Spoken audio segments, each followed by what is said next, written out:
Ils n'étaient pas tués pour ce qu'ils avaient en fait, mais pour ce qu'ils avaient vu. En 1994, dans les Alpes du Sud, un petit village est secoué par une série de meurtres d'une précision terrifiante.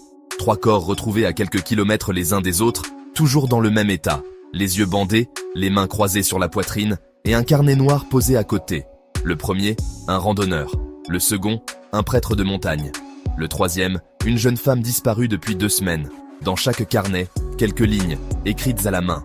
En lettres majuscules, « Je les ai vus, il n'était un et pas seul ». Les enquêteurs découvrent rapidement que tous les meurtres ont eu lieu dans la même zone. Le col de l'Ange, un passage isolé entre 2 vallées, désert la nuit. En fouillant les archives, ils trouvent une ancienne légende. Au 19e siècle, des bergers auraient en parlé d'un homme sans visage, rôdant dans les brumes du col. En 1995, 1 an après les meurtres, un 4e carnet est retrouvé, déposé anonymement à la gendarmerie. À l'intérieur, une photo en noir et blanc montrant les 3 victimes, mais vivantes, assises autour d'une table, regardant l'objectif. Et derrière elles, floue, à moitié cachée par la lumière, une silhouette humaine. L'analyse des métadonnées révèle que la photo a été développée après leur mort. L'enquête n'a jamais été résolue.